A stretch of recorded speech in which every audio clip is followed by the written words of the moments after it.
welcome to Life Less Ordinary. It is a warm mid-spring afternoon and Salome and I are doing a few things out in the yard at the moment.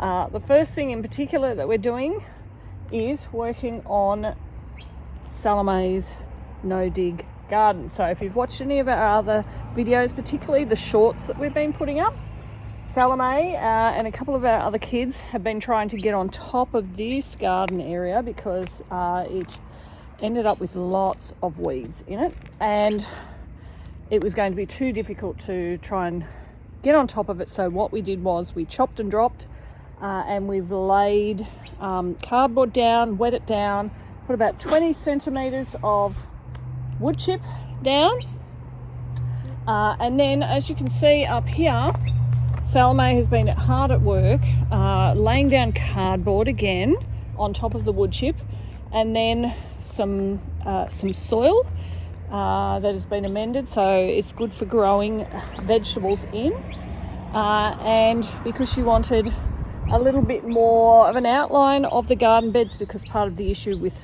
the last couple of years was trying to maintain the borders of the garden bed. So she's gone and found a whole heap of logs, some chopped up wood from down the back that we have stored for the winter for our fire. So she's used that to make a very rustic looking garden bed, and she's started planting some things in, but we've still got the rest of this area to do. So Salome is going to show you what our process has been. So Salome, we've got the cardboard here. What's this bed going to be for? Corn. Yeah. So some vegetables now, some corn and tomatoes, things like that. Some particular vegetables are very heavy feeders. So the way that we have tried to help with the soil breakdown, the wood chip breakdown, and having a good amount of nutrients in it for those particular types of plants, what have we done underneath this row? So she's already put the cardboard down, but underneath we've got wood chip. What have you placed in the wood chip underneath? Food scraps. Yeah, so we've got some food scraps that we would normally give to our chickens, and so it's eggshells and the bottom parts of the egg cartons. Yeah. So what have you done to do that? So have you just put it on there? What did you do? We dug a little trench into it, and then you put the scraps in, and then put the wood chip back on top, and then lay the cardboard, then your dirt. Yeah. So the intention is that the worms will work through the compost, or the scraps, the food scraps, and that will just as that cardboard that's on top that has the soil on it, as that starts to break down, the stuff underneath, the scraps and the wood chip will also be worked over by the worms in particular, so that when it comes to the corn getting to a certain size, again with the tomatoes, which will go in this row, once they get to a certain size and they will need heavy feeding, it will be there underneath. So that's the intention, and that's what we've been doing so far, but we've got the rest of this to do. So you can see we've got cardboard, we've got scraps, we do have our lovely seedlings. We've picked them up from the Brickworks farm, seedlings that are local to us, so about 20 minutes away, and they're absolutely beautiful seedlings. And you had a good chat with April, who's one of the ladies that helps grow all these things, and she helped you to decide what type of varieties. Yeah. So the tomatoes, what were the types that you were looking for to grow? Not big ones. Yeah, so you were just after the cherry ones. So can you remember not what variety they were, but was there different colours or? Got some yellow ones. Yep. And red ones. I think yellow with black on top. Yeah, with a bit of a purpley black stripe through it. So she's got a couple of different varieties there. So we're looking forward to being able to plant all that, and a whole heap of flowers as well. So what was this one again? Yeah, Scabiosa. Yeah, Scabiosa. So a whole heap of flowers for cut flowers. So everlasting daisy. I can see cosmos because I can tell by the leaf on it. So there's a whole heap of other things in there, even some zinnias, they're our favourite. And then, so some of these, what were these ones? Why did you get this type? What were these? Do you remember? Might have been the watermelon. Yeah. No, actually, it might have been the capsicums. Yeah, and what type? Well, are they ones that have to grow up a trellis or? So for the capsicums, I didn't want ones that grew up trellises because I didn't have much trellises in it. So I got more ones that didn't grow too high but did produce. Yeah. So these are more bush varieties. So in planning out what she wanted in her garden, and in talking with April, our friend, she was able to pick some things that will actually suit the area that she has, so bush varieties as opposed to climbing, because she's only got 2 climbing frames. So making use of the space that she has,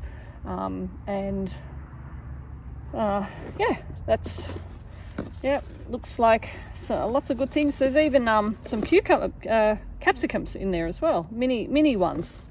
So that'll be nice. What do you got here? Nasturtiums. Can't have a garden without nasturtiums. Yeah. Anyway, so we're going to get going on the rest of this, and we'll show you how we go. We may not get it all done in this video, but we'll get some more done, and hopefully be able to see the progress. So while we're just putting some water on the cardboard there, Salome's just digging a bit of a trench to be able to put these scraps into, and then we'll just put the scraps back down on top of it, and then pop this cardboard that we've got here, we've measured to size, on top, and then we'll be able to lay some soil on top of that and start getting some plants in and get this garden going. So Sal's is just emptying out the scraps into the ditch area and just moving it along. We've still got stuff in this one here, and we'll break up the cardboard and put the eggshells along the top as well, and then just move this. As you can see, there's a bit of a ridge of the wood chip here. We'll just pile that over the top of it. So what we're doing is setting up the trellis for Salome's tomatoes or other climbing vegetables. So we're just using cable ties, a bit of concreting Rio mesh, and we need to make sure we get this bit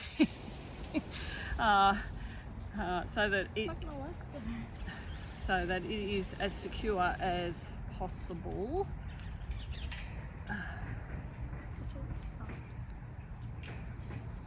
So maybe like that, do you think? How have we done that one up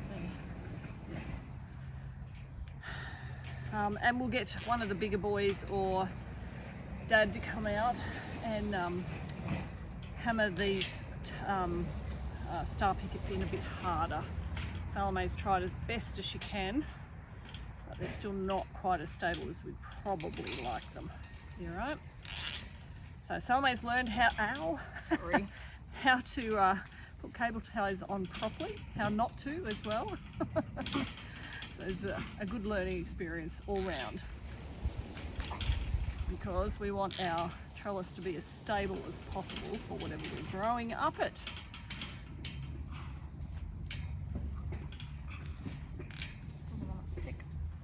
There we go. So if you just cut those off so you don't poke yourself later.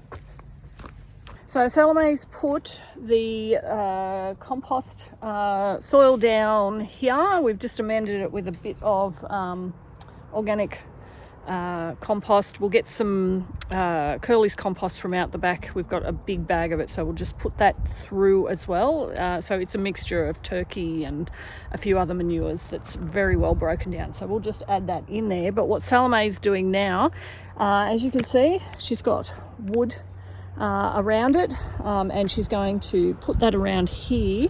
And one of the added advantages, other than what it looks like, is that it helps to oh, there's the steam trains. It helps to contain the soil. So as we water, as she walks around and works on the garden, she's less likely to lose the soil, because you may notice that this is actually on quite a decent slope here.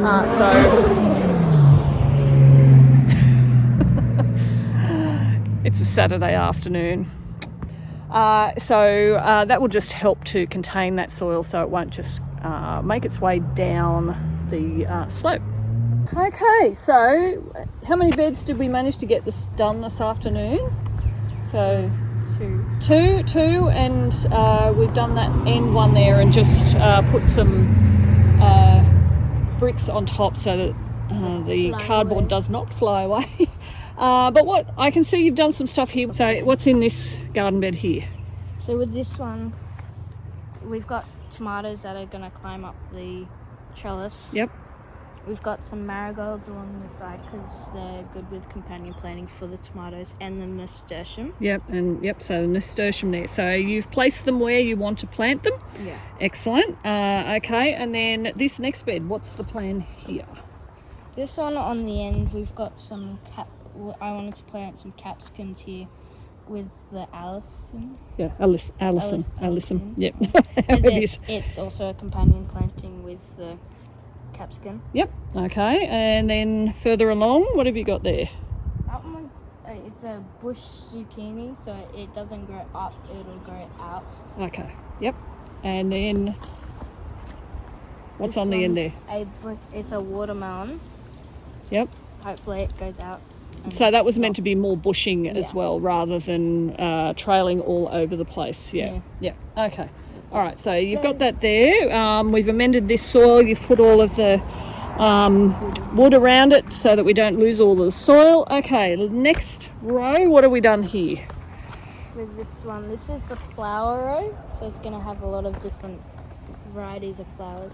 Yep. This one here's we're going to have some nasturtium, and hopefully it goes a little bigger. Yep. Yeah, so it should trail over the end here. Yep. What else have you got there? This one's a Scabiosa. Scabiosa. Yeah, so that will be good for cut flowers. What else there? That one's a dahlia. Yep. And then this is an everlasting daisy. Yep, okay. So these are all good for cut flowers, and I think the everlasting daisy is good as a dried flower as well. Yeah. So they last a long time. These spindly little things here, what's that one? Do you remember? No. Cosmos. Okay, so you're going to plant a couple of cosmos along the bottom edge of that. All right, so once we've got all these planted in, then we will water this. So up in that top corner in particular, it's quite difficult to water that area just there. However, what have you got in that top garden bed, right up the top in the corner? Growing sunflowers. Yeah, so we're growing a variety of sunflowers in there. We found that's a really good space to grow it, and because of the hedging in the background, it does look fairly spectacular, and it's just at the entrance of the yard, so they kind of peep out the side, and it just looks nice. So that's what we've got going now. As you can see, we've got a couple more rows to do, but this is where we're at the moment. We'll have to get more soil, more cardboard. So once you get these planted, I think the plan is, we've got some sugarcane mulch. We'll put that on top. And I'll pop just as I finish speaking, I'll pop a little bit of a video of the finished product for what we've done up to the end of today. But hopefully you've enjoyed seeing the work of Salome and some of her siblings who have helped out in trying to get this garden going, so that she's got some great food and flowers for the summertime into autumn. Yeah? Looking forward to it? Yep. Yeah, my garden down the back is my happy place. Hopefully this becomes her happy place. long as it grows food. Yeah, it will grow food. We got food last year, you'll get food again this year, and we've done a much better job in preparing it. So I think this will do well. Yeah? Learning experience. Our learning experience, yes. Anyway, thanks for joining us as we live our life less ordinary.